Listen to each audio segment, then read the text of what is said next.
자리에 앉으시겠습니다. 모두 자리에 앉으셔서 앞뒤 좌우에 계신 분 서로 한번 축복하면서 주님의 사랑으로 축복합니다. 환영합니다. 이렇게 한번 인사 나누었으면 좋겠습니다. 주님의 사랑으로 환영하고 축복합니다. 네.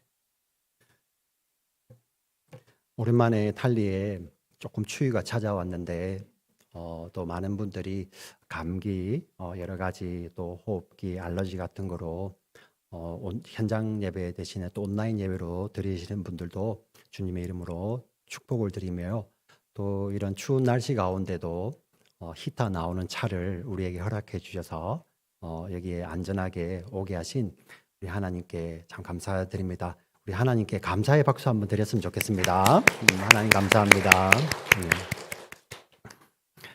우리는 지난 시간 변화산 산자락 아래에 있었습니다. 예수님께서 그 높은 산에서 변형되시며 하나님의 아들의 영광을 보여주셨고요. 그리고 그 예수님이 이 산 아래 내려오셨을 때 산 아래는 어떤 일들이 있었습니까? 어릴 때부터 병을 앓고 있고 성경이 이야기하는 것은 그 병의 근원이 그 아이를 괴롭게 하는 악한 영의 세력이었습니다. 그래서 단순히 아픈 것이 아니라 그 아이를 불에도 던지려고 하고 물에도 던지려고 했던 그러한 중병을 앓고 있는 아이였습니다. 얼마나 그 아이는 괴로웠겠으며 그 아이의 아버지는 얼마나 괴로웠겠습니까? 예수님께서는 그 아이 아버지의 기도를 받으셨죠. 주여 내가 믿나이다. 나의 믿음 없음을 도와주소서. 불쌍히 여겨주소서. 이 믿음의 기도를 받으시며 예수님은 그 아이를 고쳐주셨습니다. 그 사건이 바로 변화산 산자락에서 있었습니다. 오늘은 드디어 예수님께서 다시 갈릴리로 돌아오십니다. 이곳이 갈릴리 사역이 이제 10장부터는 장소가 변하게 됩니다. 유대와 요단강 쪽으로 가게 되죠. 그리고 그곳에서 예수님은 예루살렘을 향해 가십니다. 그 길은 바로 유월절 예루살렘에서 예수님은 하나님의 어린 양으로서 온 인류를 향한 우리 모두의 죄를 다 짊어지시고 대속 제물로 드려지기 위해 십자가의 길을 가시기 위해서 예수님은 이제 예루살렘으로 가시게 되죠. 그 마지막 그 길 앞에 마지막으로 이제 갈릴리에 있었던 사건을 마가는 기록하고 있습니다. 갈릴리는 어떤 곳이었습니까? 예수님께서 제자들을 부르셨고요. 그 제자들과 함께 3년을 지내시면서 하나님 나라가 어떤 것인지를 예수님께서는 말씀으로 가르치셨고 그리고 삶으로 보여주셨습니다. 예수님이 이제 십자가에서 죽으시고 부활하신 후에 승천하실 하나님의 계획이 있으셨죠. 그렇기 때문에 예수님은 이 땅에서 오르시기 전에 마지막으로 제자들에게 하나님 나라에 대해서 또 가르치기 시작합니다. 왜 그렇습니까?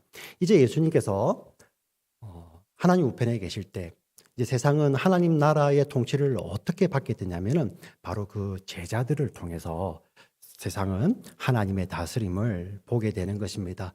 이 제자들의 삶은 바로 예수님의 가르침을 그대로 담고 그 예수님의 삶을 그대로 똑같이 살아내는 삶이 바로 제자들의 삶이고 예수님께서는 그 제자들을 그렇게 부르셨습니다. 그 마지막 장면이 오늘 본문에 나오는 갈릴리 사역인데요. 예수님께서 이 갈릴리 사역의 그 중심 센터 같은 곳이 바로 가버나움이었습니다. 가버나움 집에서 예수님이 제자들에게 이렇게 물으십니다.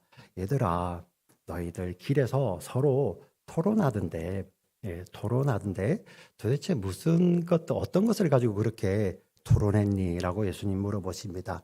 그러자 제자들이 아무 말을 못해요. 어떤 장면을 생각하시면 좋으시냐면 여러분들 집에 자녀들 여럿을 키워보신 분들은 기억나실 것입니다. 뭐 하나도 좋습니다. 오늘 갑자기 집에 엄마 아빠가 외출했다가 들어왔는데 자녀가 깜짝 놀래고 아무 말을 못하는 거죠. 엄마가 너 뭐 하고 있었니? 하면 얼굴색이 변하면서 아무 말을 못하는 거예요. 만약에 형제가 있든지 자매가 있든지 서로 마음 맞춘 적도 없는데 그냥 그 순간적으로 아무 말도 못하고 나 아무것도 안 했어.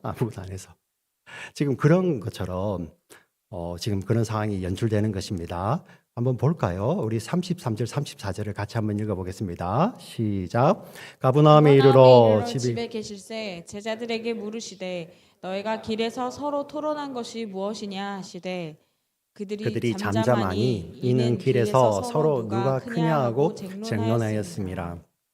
예수님은 너희들 뭐 토론했니? 라고 헬라어 단어를 물었는데요. 이 34절에 이 쟁론은 조금 다른 단어를 썼더라고요. 아마 마가의 뉘앙스는 그랬을 것입니다. 예수님은 토론으로 여겨주셨지만 그 내용이 뭔지를 모르셨던 게 아니죠. 너희들 도대체 무엇을 하고 있었니? 하는데 제자들은 나와 있잖아요. 길에서 누가 크냐고 싸웠던 거예요. 누가 크냐고. 참 맥락이 조금 우리를 놀라게 하는 게 사실 예수님께서 길에서 너희들 뭐하고 토론했니? 뭐하고 싸웠니?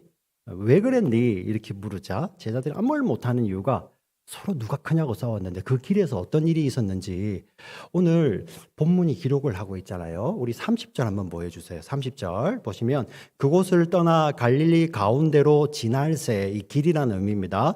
예수께서 아무에게도 알리고자 아니하시니 지금 이제 변화산을 떠나서 이제 갈릴리로 돌아오셔서 갈릴리 길을 지나시면서 예수님은 사람들에게도 알리지 아니하고 오직 제자들에게 뭔가를 가르쳐 주시려고 하세요. 그 가르치시는 곳이 어디냐면은 갈릴리 가운데 길이에요. 길. 우리 마가복음에서 자꾸만 길이 등장하잖아요. 길에서 예수님께서 무언가를 가르치시는데 그 가르치시는 내용이 31절 제가 읽어드리겠습니다. 이는 제자들을 가르치시며 또 인자가 사람들의 손에 넘겨져 죽임을 당하고 죽은 지 3일 만에 살아나리라는 것을 말씀하셨기 때문이더라.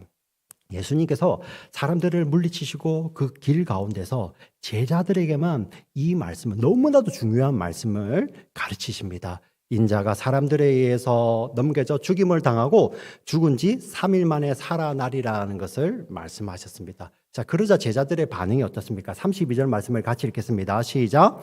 그러나 제자들은 이 말씀을 깨닫지 못하고 묻기도 두려워하더라. 예. 말씀을 깨닫지 못하고 묻기도 두려워하더라. 사실 이 두려워하다는 의미가 어떻게 보면 원어적 의미로는 두 가지 의미가 있어요. 첫 번째는 무서워하는 거죠. 왜 그렇습니까? 우리 가이사랴 빌립보에서 예수님께서 먼저 이 십자가 고난에 대해서 말씀을 하셨을 때 우리 용감한 베드로가 나섰잖아요. 그죠? 항변하며, 그 항변하며가 예수님의 경고하며라는 말씀과도 동일한 단어였고 예수님께서 베드로를 꾸짖으며라는 말씀, 그 단어와도 동일한 말씀이었습니다. 베드로가 예수님께 막 경고하듯이 꾸짖듯이 달라드는 거잖아요. 절대 그런 일이 없을 거예요. 예수님이 죽으신다니요. 이러자 예수님이 사탄아 내 뒤로 물러가라. 이거 얼마나 충격입니까? 베드로도 충격이겠고요. 그곳에서 있었던 제자들도 엄청난 충격이었겠죠. 네가 하나님의 일을 생각지 아니하고 도리어 사람의 일을 생각하는도다. 예수님이 이렇게 딱 결론을 내리셨을 때 제자들에게 충격이었겠죠. 그러니 예수님 이 말씀을 하실 때 제자들 누가 거기서 무슨 말을 하겠어요? 근데 그런 의미도 있는데 원어가 그래서 주석을 보시면 어떤 영어 성경은 이 부분을 이렇게 있어요. extremely sorry. 예. 우리가 영어식 표현에 한국에서 미국 왔을 때 제일 헷갈리는 게 I'm sorry 이렇게 하면 우리는 미안하다라는 의미로 이야기를 하지만 미국 사람들은 미안하다는 의미로 안 쓰잖아요. 그죠? 진짜 미안하다. I apologize you 하죠. 그러니까 I'm sorry 할 때는 그냥 그런 일이 있어서 유감이다. 우리 정치인들이 그죠? 사과 안 하고 뭐 유감입니다 하는 그러한 것 똑같이 이 본문에서도 예수님이 지금 그런 말씀을 하시다니 또 하시다니 진짜 유감이야. 그런 뉘앙스도 담고 있어요. 어떤 뉘앙스 같으세요? 정말 예수님께서 죽으신다는 그 말씀 앞에 예수님 그러면 안 되는데 우리 예수님 내가 너무 사랑하는데 이랬을까요? 아니면 예수님이 또 그런 말씀을 하시다니 베드로가 그렇게 용감하게 말렸는데 또 예수님께서 말씀을 못 알아들으시고 저 말씀을 또 하시네. 어떤 쪽일까요? 둘 중에? 정답은 없어요. 근데 저는 두 번째 같아요. 왜 그렇습니까? 제자들이 거기에서 또 싸우더라고요.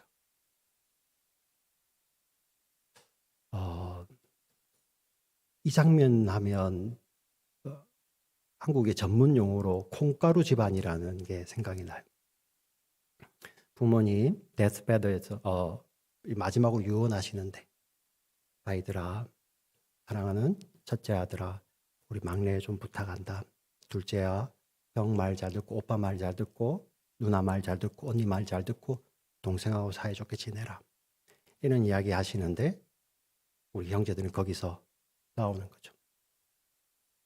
이건 내가 가지고, 이거는 누가 가지고. 너는 그동안 많이 받아 먹었잖아. 내가 가져야지. 너는 왜 엄마 아빠 아플 때는 코빼기도 안 보이더니 왜 여기 와서. 그걸 우리 전문 용어로 콩가루 집안이라고 하는 거예요. 우리 믿음의 사람들은 그런 일이 없었으면 좋겠습니다. 근데 지금 현장에 지금 그런 일이 벌어지고 있는 거예요. 정말 이 제자들이 예수님 죽는 것이 너무 슬퍼서 무서웠을까요? 아니면 예수님께서 그 말씀하신 것, 그것에 정말 sorry, 유감이, 해석은 여러분께 맡기겠습니다. 저는 두 번째 같아요. 그러자 예수님께서 이 이야기를 하십니다. 우리 34절 말씀을 같이 한번 35절 말씀을 같이 읽겠습니다. 35절 같이 읽겠습니다. 시작. 예수께서 앉으사 12제자를 불러서 이르시되 누구든지 첫째가 되고자 하면 무사람의 끝이 되며 무사람을 섬기는 자가 되어야 하리라 하시고. 아멘. 지금 여기서 다시 12제자들, 이 12제자들이라는 것은 어떤 특정인만을 이야기하는 것이 아니라 12제자는 모든 믿는 자들을 대표하는 거예요. 우리 구약의 하나님의 백성들을 12지파라고 표현하듯이 신약에 이제 예수님을 믿음으로 말미암아 하나님의 자녀로 태어나는 우리 모두를 대표하는 것이 바로 12제자입니다. 이 12제자에게 또 가르침을 주십니다. 강조하시는 것이죠. 누구든지 첫째가 되고자 하면 무사람의 끝이 되며 무사람을 섬기는 자가 되어야 하리라 하시고, 완전히 세상하고는 다르죠. 네. 세상은 어떤 기준이 있으면 그 기준을 만족화해서 내가 인정받는 것을 좋아하죠. 얻는 것을 좋아하죠. 사실 여기에는 어느 누구도 예외가 없잖아요. 세상에 어떤 세워놓은 기준이 있는데 그 기준을 만족하지 못해서 우리가 인정받지 못하면 우리 믿는 사람들도 너무 속상해하잖아요. 슬퍼하잖아요. 거기서 멈추지 못하고 좌절하여 절망하는 사람들도 있잖아요. 분노하지 않습니까? 왜 나는 이거밖에 못할까 하고. 왜 그럴까요? 사람은 누구에게나 그러한 인정의 욕구가 있어요. 네. 그냥 나는 그렇게 섬김, 높임 받는 거 관심이 없어. 그냥 정도의 차이일 뿐이지 누군가에게 그것을 못해서 무시당하는 거 못 견뎌하는 게 우리 사람입니다. 우리의 본성입니다. 그런데 예수님이 이렇게 말씀을 하십니다. 첫째가 되고자 하면 무사람의 끝이 되면 무사람을 섬기는 자가 되어야 된다. 완전히 바꿔 놓죠. 업사이드 다운입니다. 어떤 의미일까요? 예. 예수님 당시에는 사실 이 내용이 이렇게까지는 안 받아들였을 거예요. 왜냐하면 그때는 뭐 지배 계층과 피지배 계층이 완벽했기 때문에 와, 충격이죠. 근데 요즘 시대를 보시면 요즘은 사실 servant leadership이라는 이야기도 있을 정도로 예전하고 많이 달라졌잖아요. 직장에서도 예전에는 직장 상사가 마음대로 할 수 있었어요. 요즘에는 그렇지 못하죠. 이제는 평가를 부하 직원으로부터도 밑에 우리 부하 직원이라는 말도 요즘 안 쓰죠. 그죠? 뭐라고 표현해야 될까요? 저도 아이디어가 없네요. 같은 부서원으로부터도 평가를 받죠. 네. 예전에 우리 학교 다닐 때는 선생님, 교수님들이 마음대로 하시는 것 같았는데 요즘은 학생들로부터도 평가를 받아요. 그래서 리더들도 servant leadership이 있어야 됩니다. 네. 사실 이거는 세상의 원리라기보다는 처세술에 가까운 거 아닙니까? 성공하는 방법이죠. 예. 그 순간에서 내가 이루기 위해서 그 일을 하는 거죠. 어떤 의미냐면은 요즘 섬김이라는 것이 내가 언제 섬깁니까? 특별히 요즘 같은 경우는 1세기와 다르게 21세기 어떻습니까? 서비스업이 너무나도 발전했죠. 예. 이 서비스업에서 가장 중요하게 여기는 게 무엇입니까? 내가 섬김을 잘 받는 것이죠. 우리 요즘 식당에 가셨는데 정말 맛이 탁월하지 않고서는 그 집이 불친절하면 안 가잖아요. 그렇지 않습니까? 네. 똑같은 맛이라면은 친절한 집을 가죠. 왜 섬깁니까? 나에게 이익이 되니까 섬기는 거죠. 세상은 그렇지 않습니까? 그러면 이익이 안 돼도 섬길 때 언제입니까? 내가 안 섬기면 나에게 불이익이 돌아올 때 섬기게 되죠. 그렇지 않습니까? 그래서 직장을 다니시면서 내가 저 사람을 존중하지 않지만 저 사람의 평가가 두렵기 때문에 나는 섬기는 신용이라도 해야 되잖아요. 그게 처세술 아닙니까? 그런데 예수님 말씀하신 것은 이런 처세술이 아니라 완전히 뒤집어 놓는 하나님 나라의 원리를 이야기하십니다. 누구든지 첫째가 되고자 하면 마지막에서 그들을 섬겨야 된다. 이것은 어떤 신용만 하는 것이 아니라 하나님 나라의 원리가 그러하다는 것을 예수님 말씀해 주십니다. 여러분 십자가를 잘못 오해하시면 예수님 이 땅에 오셔서 잠시 30년, 33년 사시는 동안에 잠깐 내가 지기 싫은 십자가를 잠깐 대신 지고 지기 싫지만은 지시고 이제 끝났으니까 십자가는 후후를 벗어 던지시고 이제 내 마음대로 하셔야지. 그게 아니에요. 그렇다면 예수님께서 완전한 몸을 입으실 때, 부활의 몸을 입으실 때 그 손에 이 십자가 손자국이 없어야죠. 네. 수치와 조롱의 자국이 없어야죠. 근데 예수님이 부활의 몸을 입으신 곳에 창자국과 있죠. 이게 무엇입니까? 천국은 이 원리예요. 네. 천국에서 가장 큰 자, 천국에서 가장 영광스러운 자가 어떤 자라고요? 섬기는 자라는 것입니다. 섬기는 자. 우리 천국 가면은 예배한다고 합니다. 영원히 예배한다고 합니다. 아, 내가 있는 것을 어떻게, 나는 이렇게 제가 갖고 있는 에너지는 한계가 있는데 어떻게 영원히 예배하지? 걱정 붙들어 매세요. 우리 갖고 있는 것을 먼저 하나님께 드리는 거 아니에요. 천국은 어떤 곳입니까? 그 영원하신 하나님이 우리를, 지금 이 자리에 계신 우리 모두를 영원히 섬겨주세요. 사랑으로 섬겨주시죠. 희생으로 섬기시죠. 긍휼로 섬기시죠. 은혜로 섬기시죠. 그 은혜에 감격하여서 그것을 하나님께 돌려드리는 거예요. 그것이 영원히 이루어지는 것입니다. 그 은혜에 감격한 자들 서로가 서로를 향하여서 여기에서 어떤 차별이 있고 차등이 있겠습니까? 누가 뭘 많이 가졌다고 천국 가면 뭐 이렇게 열심히 살면은 금 연류관을 쓰고 잘못 살면 개털 모자를 쓰고 그런 거 없어요. 예. 정말 상급이라는 게 저도 가봐야 알겠지만 우리가 예수를 더 닮아 있을 때 그것만큼 귀한 게 어디 있겠습니까? 네. 우리가 우리 자녀들에게 줄 수 있는 가장 귀한 게 무엇입니까? 우리 자녀들이 부모님의 뜻을 알고 부모를 꼭 닮아 있을 때, 물론 우리의 연약함이 있기 때문에 부끄러움도 있지만, 그래서 정말 사람을 살리고 영혼을 살리는데 그 아이의 삶이 헌신하면 그게 기쁨 아닙니까? 천국도 그런 곳이죠. 예수를 가장 닮기를 사모하는. 그래서 영혼을 그곳에서 보내는 것입니다. 우리가 주님을 알아가면 알아갈수록 더 주님을 알기 원하는. 그래서 그 예배가 이루어지는 것이죠. 업사이드 다운입니다. 예. 완전히 반대로. 세상과는 다른 하나님 나라의 원리를 선포하셨죠. 그런데 놀라운 것은 제자들이 못 알아들어요. 그래서 예수님께서는 시청과 교육을 시켜주십니다. 36절 같이 읽겠습니다. 시청과 교육 같이 읽습니다. 시작. 어린아이 하나를 데려다가 그들 가운데 세우시고 안으시며 제자들에게 이르시되. 여기서 어린아이라고 나와 있습니다. 지금이야 사실 우리 어린아이들 영접하는 건 쉬운 일이죠. 지금 우리 유년부 아이들이 지금 이 자리에 예배 중에 막 난입을 해요. 저 유아부 예배가 빨리 끝나서 근데 막 오면서 집사님 안아주세요 하고 오면은 이럴 분들 계십니까? 예. 우리 유아부 아이들 지금 막 난입을 해서 목사님 하고 오면은 좋아서 이 아이 근데 지금은 우리가 아이를 이렇게 생각하지만 이 당시는 아이가 그렇지 않았어요. 사람 취급을 못 받았습니다. 어느 정도까지 했냐면은 개수에도 들지 못했지만 이 아이에게 요즘은 아이의 인권이 대단하죠. 근데 그 당시에는 소유에 불과했었습니다. 소유에. 특별히 이 당시 지중해 세계관을 지배하던 제국이 어디였습니까? 로마 제국이었죠. 로마 제국에서 아이의 개념은 이렇습니다. 그 집에 아이가 태어났을 때 그 집에 경제적으로 도움이 되지 않고 그 집에 어떤 근심 걱정거리가 되면 그 아이를 유기해도 죄를 묻지 않습니다. 지금은 이해할 수 없는 거죠. 근데 그 당시에는 그랬다니까요. 이것도 정말 잘 보여주는 사건들이 있어요. 로마 시대에는 입양이 아주 빈번했습니다. 양자로 드리는 거죠. 요즘 시대에는 어떻습니까? 우리가 정말 요즘도 입양이 있는데 참 귀한 겁니다. 성경적이에요.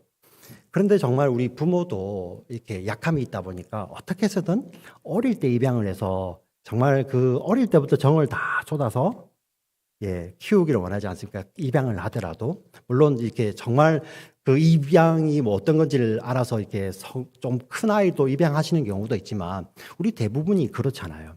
우리 시대 정신이 그렇지 않습니까? 로마 시대는요, 아이들 입양 안 해요. 성년을 입양합니다. 성년을. 괜찮은 아이를 입양하여서 그 아이의 후견인이 되어주고요. 그래서 입양을 하면 무조건 재산을 줘야 돼요. 무조건 물려줘야 돼요. 심지어 자기 친자에게는 못 물려줘도 입양한 자에게는 물려줘야 돼요. 로마서에서 그 양자라는 개념이 바로 그러한 개념이에요. 근데 그곳에 그 아이에 대한 무시가 있는 거죠. 큰 자를 입양하여서 나는 후견이 되어주고 가문의 영광을 위해서 입양도 그렇게 했었어요. 그러니 아이라는 것은 작은 자를 넘어서서 사람들에게 환영받지 못하는 자죠. 그런데 오늘 정말 우리가 이 말씀의 디테일을 놓치면 안 됩니다. 예수님께서 다시 36절 보여주세요. 예수님께서 그를 뭐 하시고? 안으시고. 지금 이 자리에도 정말 내가 오늘 우리 드렸던 찬양 은혜 아니면 살아갈 수 없네. 호흡마저도 다 주의 것이니 이것이 어린아이의 고백 아닐까요? 은혜 없이면 살 수 없는. 예수님께서 이 찬양 드리는 우리를 뭐 하시고? 안으시고. 안으시고. 예수님께 안아주시는 거예요. 안으시고 제자들에게 이르십니다. 37절 말씀을 같이 읽겠습니다. 같이 읽습니다. 시작. 누구든지 내 이름으로 이런 어린아이 하나를 영접하면 곧 나를 영접하며 누구든지 나를 영접하면 나를 영접함이 아니요 나를 보내신 이를 영접함이니라. 아멘. 예수님께서 하나님 나라의 원리를 말씀해 주시는데 세상에서는 가장 작은 자, 낮고 천한 자가 누구에게까지 연결되어 있는 거예요? 하나님에게까지 연결되어 있는 것입니다. 하나님에게까지. 세상의 인기와 하나님 나라의 이 관점이 너무나도 다릅니다. 요즘 아이돌 스타들이 참 많아요. 우리 어른들도 잘 아시는 아이돌이 있죠. 미국에 있으면 더 이렇게 우리 한국 사람들의 마음을 좀 우쭐하게 하는 거. 요즘 한류가 K 문화, K-팝에서 그죠? 세상 사람들이 다 알아주잖아요. 그 가운데 이제 탁월한 자가 BTS였죠. BTS를 따르는 그 팬클럽이 ARMY라고 합니다. 아마 세계에서 수천만이 될지 수억이 될지 모르겠어요. 인기란 게 그거 아닙니까? 어떤 사람이 있으면 그 사람을 모르는 사람이 불특정 다수들이 그 사람을 그 마음에 품는 거예요. 이게 아이돌입니다. 이 인기입니다. 참 저희 집에는 또 딸이 있어요. 딸, 중학교 다니는 딸. 어렸을 때 요즘도 어릴 때 그 사진 보면 그때는 아빠가 최고였는데 지금은 그래서 제가 많이 노력해요. 어떤 노력을 하냐면은 그 전에 이 아이들이 제일 우리 아빠도 잘 들으세요. 아이들이 좋아하는 그 아이돌이 있는데요. 그 이름 틀리게 부르면 큰일 나요. 지민인데 V라고 부른다든지 큰일 납니다. 그래서 제가 노력해서요. BTS 이름을 다 외웠어요. 7명이니까. 7명 여러분 지금 하실 수 있으세요? 다 외웠어요. 그리고 이제 되지도 않는 노래도 다 모르고 뒤에 후렴 거 한번 같이 한번 해주고 조금 좋아합니다. 그래서 그날 어느 날 갑자기 BTS도 물론 좋아하지만 어느 날 갑자기 딸이 아이콘을 좋아하기 시작하는 거야. 아이콘. 아니 7명 외울 때도 힘들었는데 또 좋아하는 다른 그룹이 생겼는데 이 아이들은 또 신기한 게 비슷하게 생겼어요. 한두 명 빼고는 다 비슷하게 생겨가지고 여긴 또 6명이거든요. 그래도 노력했습니다. 그 가운데 특별히 좋아하는 애가 있는데 제가 보니 그 BTS 아이하고 또 닮았어. 그 말을 너무 싫어하는 거예요. 열심히 노력했습니다. 열심히 노력해서 아니 이상하게 이 뮤직비디오에서는 또 했는데 다른 뮤직비디오 보면 옷을 갈아입고 화장을 바꾸고 나오네. 그럼 또 모르는 거예요. 그래서 열심히 외웠어요. 노래도 따라 부르고요. 그러니 딸이 조금 좋아하고 제가 틀리면 또 우리 그 위대한 오빠는 저 편 안 들어주잖아요. 에 하고 막 놀리고 아빠 틀려서 놀리죠. 그렇게 했습니다. 그래서 딸의 마음을 얻었다 생각했는데 어느 날 갑자기 세븐틴을 좋아하는 거예요. 세븐틴. 세븐틴은 멤버가 13명입니다. BTS하고 아이콘을 다 합친 거죠. 근데 이 친구들은 진짜 닮았어요. 화장이 정말 닮았어요. 지금까지 못 외우고 있습니다. 근데 그 세븐틴 우리 딸 딱 이름이 알지만 그 세븐틴은 우리 딸이 있는 줄도 몰라요. 저한테는 이렇게 소중한데. 우리 세상이 말하는 인기란 것이 그거 아닐까? 아이돌요? 어떻게 이야기합니까? 제가 아미가 수억이 된다고 했습니다. 우리 아이콘 팬클럽이 수천만이 될 수도 있겠죠. 우리 세븐틴은 수백만, 수천만이 될 수 있겠죠. 그 사람을 생각하는 사람들의 숫자가 우리 세상에서는 크기를 결정하잖아요. 그렇지 않습니까? 근데 하나님 나라는 그게 뒤집어져요. 하나님 그렇게 안 보시더라고요. 우리 각자의 영혼을 주목해 보시면서 뭘 보시냐면은 우리 한 사람 한 사람 그 영혼 가운데 이렇게 지극히 작은 자, 누군가가 도와주지 않으면 스스로 살 수 없는 자. 아니 그 사람이 지금 살아있는 자조차도 알지 못하는 그런 작은 영혼들을 그 마음 가운데 얼마나 품고 있느냐. 하나님 그것으로 보시더라고요. 완전히 세상과 뒤집어져서 보죠. 세상에서는 인기를 얻는다는 것이 나를 알아주는 사람이 누구인 거, 그게 몇 명인 거, 그것으로 성공의 크기를 재단하고 그게 조금 줄어들면 유튜브에서 좋아요, 조회수, 구독, 좋아요 그 줄어들면은 막 가슴 아리하고 그런 세상인데요. 하나님은 그렇게 보시는 것이 아니라 우리 각자의 한 영혼을 주목해 보시는데 그 영혼 가운데 정말 이 작은 자, 이 영혼들을 얼마나 담고 있는지 그 크기로 보시더라고요.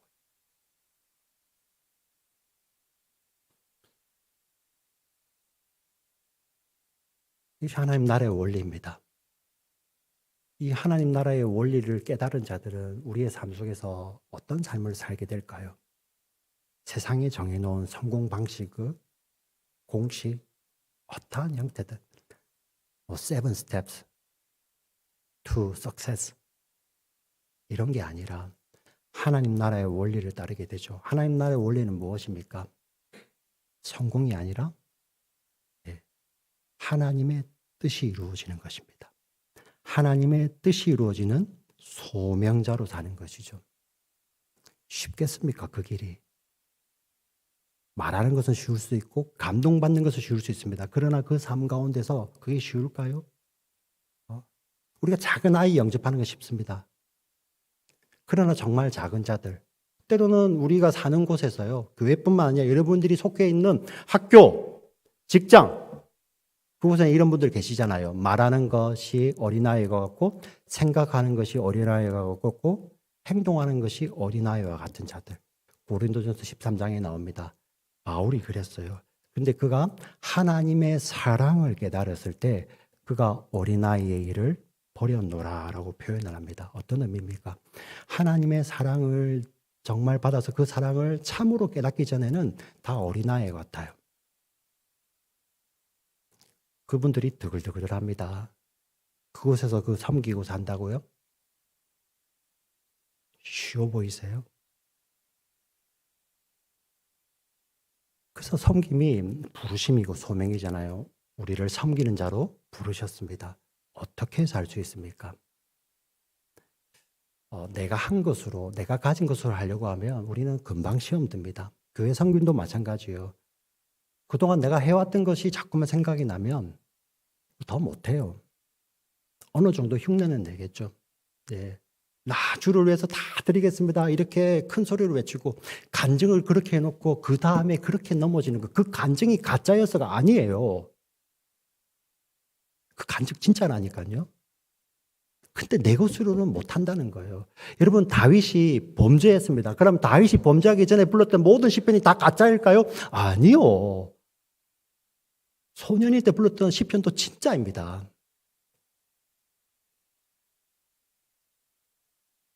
근데 내가 이룬 것을 생각하면 넘어지는 거예요. 무엇입니까? 우리를 섬김의 자리로 이끄는 거? 내게 주신 걸 생각하는 거죠. 내가 한 것이 아니라 우리는 무엇을 받은 자입니까? 십자가의 사랑을 받은 자 아닙니까? 하나님의 아들이 오셔서 이 세상의 기준을 다 뒤집어 엎으시며 우리를 섬겨주셨죠. 그것이 어떤 것입니까? 십자가가 어떤 것입니까? 사람의 눈으로는 너무나도 피하고 싶은 것이고 너무나도 인기 없는 것이죠. 생각도 하기 싫은 거예요. 로마 시대에 이런 말까지 있었습니다. 로마인들은 머릿속에서 그 십자가를 지워야 된다. 너무나도 끔찍하기 때문에 로마 사람들이 고안해낸 그 형틀인데도 그런 곳이에요. 세상 사람들로부터 가장 인기 없는 곳이 바로 십자가였습니다. 그러나 그곳에서 예수님은 십자가 지셨죠. 무엇을 이루시기 위해서? 우리를 구원하시는, 하나님의 모든 백성을 구원하시는 하나님의 뜻을 이루시기 위해서 십자가를 지셨잖아요. 그 십자가 주님이 우리에게 뭘 주십니까? 지금도 십자가 지시고 찾아오셔서 우리를 사랑하시죠. 우리가 이걸 묵상하면 우리가 그런 힘들고 슬픈 자리에서도 우리가 일어나서 섬김의 자리를 갈 수 있는, 세상 사람 아무도 알아주지 아니해도 하나님 뜻이 거기에 계신다면, 하나님께서 그곳에서 함께 하신다면 갈 수 있는 것이죠. 우리가 십자가의 사랑만 받았습니까? 세상이 알 수도 없는 무엇을 받습니까? 성령을 받았잖아요. 성령. 성령은 뭐 하신다고요? 우리를 능력자로 만드시는 것이 아니라 우리의 삶을 십자가로 해석하시고 십자가로 살게 하십니다. 그 제자들, 그 인기에 영합했던 그 제자들이 예수 그리스도의 십자가를 경험하고 성령 받은 후에 그들의 모습 가운데서는 무엇만 나타나죠? 나는 아닙니다. 나사렛 예수, 십자가, 하나님 나라, 성령만 전하다가 그 영혼을 품고 그전엔 내가 높아지는 자리, 너희는 내 밑에 하던 그 자들이 이제 그 자들이 각자의 자리에서 사명에 흩어져서 그 마음 가운데 그 작은 영혼, 하나님께서 그렇게 사랑하시는 그 작은 영혼을 가슴에 품고 예수님처럼 안고 복음의 삶을 살다가 주님 오라 하실 때 가는 거예요. 가셨죠. 우리도 마찬가지입니다. 사랑하는 지체들이요, 우리 공동체를 하나님께서 무엇으로 부르셨습니까? 섬기는 자로 부르셨습니다. 가정에서도 마찬가지입니다. 네. 아버지로서 내가 한 걸 생각하면 분노가 오르죠. 그런 내가 받은 거, 그냥 자격 없는 나에게 하나님께서 배우자로 주신 귀한 우리 아내, 내게 선물처럼 주셨던 내 자녀들, 이 자녀들, 이 아내가 예수님의 십자가 안에서 해석이 될 때 그냥 안음이 나오는 거죠. 우리도 마찬가지 아닙니까? 우리를 이렇게 부르셨습니다. 내가 가진 것, 내가 한 것이 아니라 내게 주신 그 은혜 생각하며 하나님의 은혜, 긍휼, 자비를 가슴에 품고 성령 충만하여서 섬기는 자로 우리 주님의 길을 따라가다가 십자가 길을 함께 걸어가다가 주님 오라 하실 때 주님 만날 수 있는 우리 모두가 되시기를 주의 이름으로 축원합니다. 아멘. 살아서 역사하시는 아버지 하나님 참으로 감사합니다.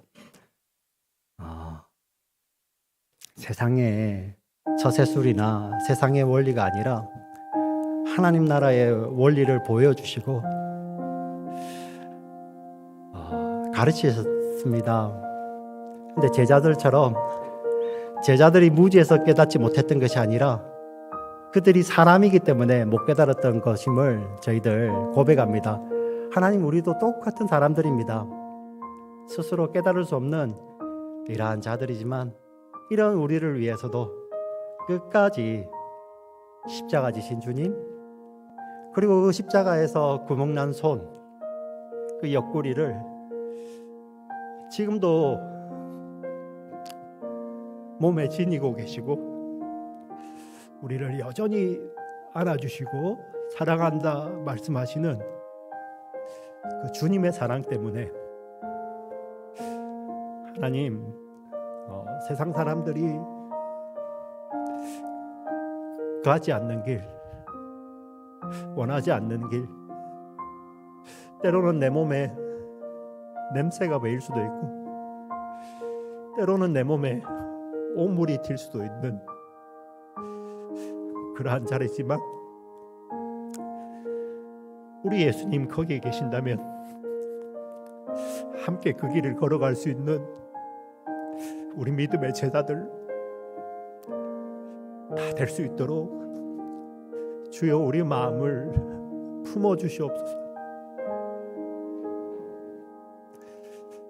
내가 한 일 돌아보지 아니하고 지금까지 나를 사랑하시고 지금까지도 말할 수 없는 탄식으로 우리 가운데서 역사하시는 성령을 힘입어서 하나님 이 세상 가운데서 하나님 나라를 살다가 주님 다시 오실 때 우리 모두 다 이 자리에 계신 분이라 이 유튜브로 예배드리는 우리 사랑하는 지체들 모두가 한도 빠짐없이 주님 나라에서 영원히 서로를 섬기며 사는 우리들 다 되게 하여 주시옵소서. 아버지 참으로 사랑합니다. 참 사랑합니다. 우리를 생명 다해 섬겨주신 지금도 기도로 성령으로 우리를 섬기고 계시는 우리를 너무나도 사랑하시는 우리가 너무 사랑하는 우리 구주 예수 그리스도의 이름으로 간절히 기도합니다. 아멘.